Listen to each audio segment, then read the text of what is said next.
आप सबों को जय मसीह की new creation in Christ channel में आप सबों का स्वागत है।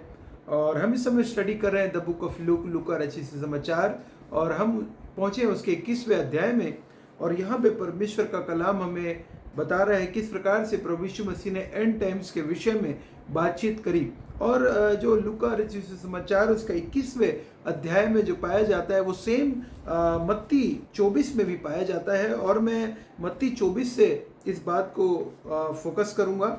और हमने बीते सप्ताह में देखा था कि कैसे परमेश्वर के कलाम के विषय में हमें बोल रहा है संकट और क्लेश होंगे, किस प्रकार से आएगा, ये हमने देखा था। और विशेष रूप से हमने देखा था कि यीशु मसीह ने 4 में 24 मत्ती 24 के 4 में कह रहा है, यीशु ने उनको उत्तर दिया, सावधान रहो कोई तुम्हें भरमाने न पाए। पहली बात। दूसरी, मेरे नाम से आकर कहेंगे मैं मसीह हूँ और भूतों को भरमाएंगे। दूसरी बात, तुम लड़ाइयों पर चर्चा सुनोगे तो घबराना जाना। तीसरी बात, क्योंकि इनका होना अवश्य है परंतु उस समय अंत ना होगा। देखिए, अंत नहीं होगा क्योंकि जाति पर जाति। चौथी बात, जाति पर जाति और राज्य पर राज्य चढ़ाई करेगा और जगह जगह अकाल पड़ेंगे। पांचवी बात, और भूकंप होंगे। ये सब पीड़ाओं का आरंभ होगा। और ये बता रही बाइबल की पीड़ाओं का आरंभ होगा, भूकंप होना, अकाल पड़ना, लड़ाई झगड़े और जो वॉर्स हो रहे हैं जैसे अभी चल रहा है, और भी तमाम प्रकार के। और आगे कह रहे हैं तब क्लेश के लिए तुम्हें पकड़ाएंगे और परसिक्यूशन भी आएगा। परसिक्यूशन बहुत सारे नेशन झेल रहे हैं, हमारे साथ ही हमारा भारत भी है जो परसिक्यूशन झेल रहा है, सताव को झेल रहा है। तब बहुत से ठोकर खाएंगे और एक दूसरे को पकड़वाएंगे, बहुत से झूठे भविष्यवक्ता उठ खड़े होंगे। बाइबल बता रही एंड टाइम्स के बारे में बता रही है। और खड़े होंगे और बहुतों को भरमाएंगे। बाइबल कह रही है अधर्म के बहुतों से बढ़ने को बहुत सा प्रेम ठंडा पड़ जाएगा। और यहाँ पे कह रही बाइबल कह रही है, लेकिन देखिए ये सारी चीज़ें जो मैं अभी बता रहा हूँ, ये सारी चीज़ें तो बहुत दिनों से चलते आ रही हैं। बहुत सारे दिनों से वॉर हो रहे हैं, बहुत दिनों से 100 साल से भी वॉर हो रहे हैं। सेकेंड वर्ल्ड वॉर हुआ, वॉर हो रहे हैं, भूकंप भी आ रहा है, अकाल भी पड़ रहा है, भूखमरी हो रही है, बहुत सारी बीमारियां भी आ रही। अभी कोविड आया तो कोविड के 100 साल पहले और भी बीमारियां बहुत सारी आई थी, जो कि जिससे कि लोग परेशान हो गए थे और लग रहा था कि जगत का अंत आ गया है। लेकिन यीशु मसीह ने इन सब बातों के बाद जो सबसे अंतिम बात जो बोली, अंतिम बात जिसके कारण अभी तक यीशु मसीह नहीं आए हैं, यह बाइबल कहती है, क्योंकि यीशु मसीह ने खुद ये सारी चीज़ों के बारे में खुद बता रहे हैं यहाँ पर मुझको। सारी चीज़ों को हमको पहले से एडवांस में भविष्यवाणी कर रहे हैं। तो एक भविष्यवाणी जो आपको अभी और हमको लग रहा है कि पूरी नहीं हुई है, लग नहीं रहा है, परंतु ऐसा हो रहा है। क्योंकि अगर ऐसा हो जाता तो यीशु मसीह आ जाते। वो क्या ऐसी चीज़ है, एक सिर्फ जिसके जो कि बची हुई है, जो कि अभी प्रेजेंट में चल रही है, जो कंप्लीट नहीं हुई है। देखिए ये सारी चीज़ तो कंप्लीट होते जा रही है, लेकिन हाँ ये भी बात है इंटेंसिटी बढ़ेगी। जैसे भूकंप की इंटेंसिटी बढ़ेगी जब यीशु मसीह आने वाले होंगे, और लड़ाई झगड़े की इंटेंसिटी बहुत बढ़ जाएगी। ये सारी चीज़ें बढ़ेंगी। लेकिन एक बात यहाँ पे मैं आपको ध्यान आकर्षित कर रहा हूँ, और वो है 24 के 14 में। और आगे कह रहा है, और राज्य का परंतु जो अंत तक धीरज धरेगा उसी का उद्धार होगा।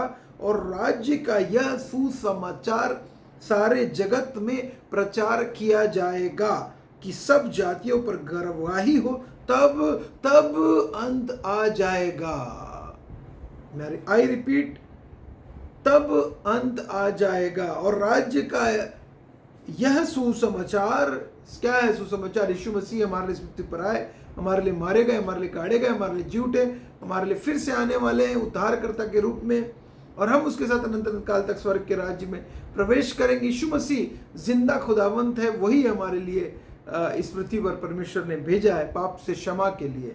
और सुसमाचार सारे जगत में प्रचार किया जाएगा कि सब जातियों पर गवाही हो, क्योंकि कोई भी ये नहीं बोल पाएगा कि मैंने सुसमाचार को नहीं सुना। सब पर गवाही होगी, सब कोई को इस वचन को, तब अंत आ जाएगा। उसके बाद ही यीशु मसीह का आगमन होगा, उसके बाद ही यीशु मसीह का आगमन होगा, उसके पहले यीशु मसीह का आगमन नहीं होगा। इसका ये मतलब है कि अभी भी जो सुसमाचार का प्रचार है वो प्रचार पूरा नहीं किया गया है। अंत तक अंत तक सारे जगत में प्रचार नहीं हुआ है। इसका मतलब जगत में बहुत सारी जगह बची हुई है। इसका मतलब जगत में अभी तक बहुत सारे कंट्रीज बची हुई है। जगत में बहुत सारे राज्य बचे हुए हैं। जगत में बहुत सारे एरियाज अनरीच्ड है जहाँ पे यीशु मसीह का सुसमाचार का प्रचार नहीं पहुंचा है। रिजेक्ट करें लोग या एक्सेप्ट करें, ये तो लोगों के ऊपर है कि वो लोग रिजेक्ट करते हैं कि एक्सेप्ट करते हैं, लेकिन परमेश्वर का वचन मस्ट बी प्रीच। सुसमाचार का प्रचार सारे जगत में बाइबल बोलती किया जाएगा, उसके बाद ही अंत आएगा। ये प्रोफेसी प्रभु यीशु मसीह कर रहे हैं। और साथ ही अगर हम लोग इसको देखें तो मत्ती रचित सुसमाचार में भी यीशु मसीह कह रहे हैं लोगों की हर बीमारी, यहाँ पे मत्ती 4:19 में यीशु सारे गलील में फिरता हुआ उनके आराधनालयों में उपदेश करता और राज्य का सुसमाचार प्रचार करता। राज्य का, यीशु मसीह परमेश्वर के राज्य का सुसमाचार प्रचार करता और लोगों की हर प्रकार की बीमारी और दुर्बलता को दूर करता रहा। और यहाँ पे यीशु मसीह खुद सुसमाचार का प्रचार कर रहे थे और सुसमाचार के विषय में लोगों को बता रहे थे। और हम देखें कि यीशु मसीह के आने का ही पर्पस ही यही था। और अगर हम देखें कि अपने चेलों को जो यीशु मसीह ने अंतिम आदेश दिया, जो कि पाया जाता है मत्ती 28 में, यहाँ पे 28 के 17 में क्या कह रहा है, उन्होंने उसके दर्शन पाकर 18 में यीशु ने उनके पास आकर कहा, स्वर्ग और पृथ्वी का सारा अधिकार मुझे दिया गया है। यीशु मसीह ने अधिकार के विषय में बात करी और कहा, इसलिए तुम जाओ और सब जातियों को, लोगों को चेला बनाओ और उन्हें पिता और पुत्र और पवित्र आत्मा के नाम से बपतिस्मा दो और उन्हें सब बातें जो मैंने तुम्हें आज्ञा दी है मानना सिखाओ। और देखो, मैं जगत के अंत तक सदा तुम्हारे संग हूँ। मैं जगत के अंत तक सदा तुम्हारे संग हूँ। और यहाँ पे बाइबल कह रही है जातियों के, सब जातियों के लोगों को चेला बनाओ। और यहाँ पे यीशु मसीह ने ये मैंडेट दिया अपने चेलों को, अपने डिसाइपल्स को ये बात बोली कि जगत में जाकर सब जातियों के लोगों को चेला बनाओ और उन्हें पिता और पुत्र और पवित्र आत्मा के नाम से बपतिस्मा दो, जो कि पाया जाता है मत्ती 28 के 19 में यहाँ पे। और देखो, मैं जगत के अंत तक सदा तुम्हारे संग हूँ। और जगत के अंत तक यीशु मसीह एश्योरेंस दे रहे हैं, जगत के अंत तक की गारंटी यीशु मसीह दे रहे हैं। और यहाँ पे यीशु मसीह ने पर्पस भी आपके और मेरे लिए क्या, आपके और मेरे लिए क्या किया यीशु मसीह ने, आपके और मेरे लिए पर्पस एक हम बोल सकते हैं कि पर्पस हमारे लिए यीशु मसीह ने पर्पस एक दिया, एक पर्पस, एक योजना हमको मिली। क्या पर्पस मिला? और यहाँ पे जैसा पर्पस यीशु मसीह का था, उद्देश्य इस पृथ्वी पर आने का, कहाँ से पता चलता है? मरकुस 1 में कहता है और 1 के 38 में, अतः उसने उनसे कहा, आओ और हम और कहीं आसपास की बस्तियों में जाएं कि मैं वहाँ भी प्रचार करूँ, क्योंकि मैं इसी लिए निकला हूँ। और अतः वह सारे गलील में उनके आराधनालयों में जाकर प्रचार करता और दुष्ट आत्माओं को निकालता रहा। और यीशु मसीह भी कह रहे हैं कि वहाँ भी प्रचार करो, क्योंकि मैं इसी के लिए निकला हूँ, इसी के लिए यीशु मसीह आए, इसी के लिए यीशु मसीह का जन्म हुआ है। और परंतु अगर हम लूका 4 में भी, लूका 4 के 43 में देखें, परंतु उसने उनसे कहा, मुझे अन्य नगरों में भी परमेश्वर के राज्य का सुसमाचार सुनाना अवश्य है, क्योंकि मैं इसी के लिए भेजा गया। यीशु मसीह इस पृथ्वी पर बात करें, इसी के लिए भेजा गया हूँ। और यीशु मसीह इसीलिए पैदा हुए थे कि वो वचन कह रहा है सुसमाचार सुनाए, अवश्य है, क्योंकि इसी के लिए भेजे गए हैं। और उनका जन्म हुआ यीशु मसीह का, हम सब को पापों से बचाने के लिए वो इस पृथ्वी पर आए थे। और 18 अगर आप देखें रोमियो 10 का 18 में, परंतु मैं कहता हूँ, क्या उन्होंने नहीं सुना तो अवश्य, क्योंकि लिखे हैं उनके स्वर सारी पृथ्वी पर और उसके वचन जगत की छोर तक पहुँच गए हैं, जगत की छोर तक पहुँच गए हैं। और यहाँ पे भी बाइबल क्लियरली बता रही है, एक्सप्लेन कर रही है और हमें समझा रही है कि यीशु मसीह ने जो कहा कि सारे जगत में प्रचार किया जाएगा राज्य का, उसके बाद ही अंत होगा। तो आप अभी क्या कर रहे हैं? क्या आपने अपना जीवन परिवर्तित किया है? क्या आपने यीशु मसीह आपके जीवन के द्वारा प्रचार किया जा रहा है? क्या यीशु मसीह आपके लाइफ स्टाइल के द्वारा प्रचार किया जा रहा है? क्या यीशु मसीह आपके पड़ोसी, आपके घर के द्वारा प्रचार किया जा रहा है? क्या यीशु मसीह आपके जीवनों के, आपके सारे जीवन गवाहियों के, जिस एरिया में आप हैं, क्या आप एक यीशु मसीह के अच्छे गवाह बन के जी रहे हैं?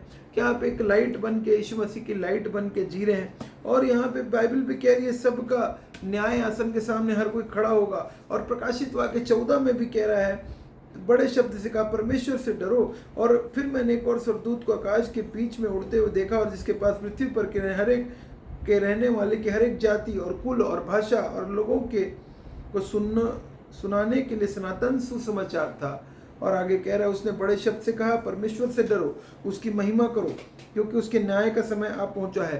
और उसका भजन करो, जिसने स्वर्ग और पृथ्वी और समुद्र और जल के सोते बनाए हैं। और यहाँ पे बाइबल बोल रही, पृथ्वी पर के रहने वालों की हर एक जाति, हर एक कुल, भाषा, लोगों को सुनाने के लिए सनातन सुसमाचार परमेश्वर का वचन था, जो परमेश्वर का वचन प्रकाशित वाक्य में कह रहा है। और इसीलिए यीशु मसीह का आना तो बहुत निकट है, और किसी भी समय बहुत जल्द से जल्द हो सकता है कि परमेश्वर का सुसमाचार सुनाया जाएगा हर एक को, जिन तक अभी तक नहीं पहुंचा है, और जो अंतिम है वो जो सबसे लास्ट होंगे, और उसके बाद यीशु मसीह का आगमन हो जाएगा।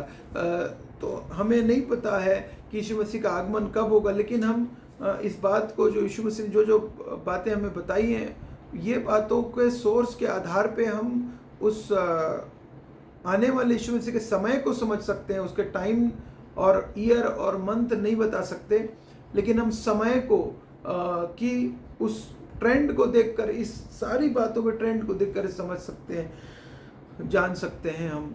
और हमारे लिए जवाबदारी है कि हम एक गवाह के रूप में, हम एक टेस्टिमनी जीवन अपना जिए, हम भी एक गवाही का जीवन जिए, हम भी यीशु मसीह के रोशनी बनकर, you are the light of the world, और जैसा वचन कहता है, लाइट बन के हम भी यीशु मसीह के जिए, और उसका प्रचार हम अपने जीवनों के द्वारा करें।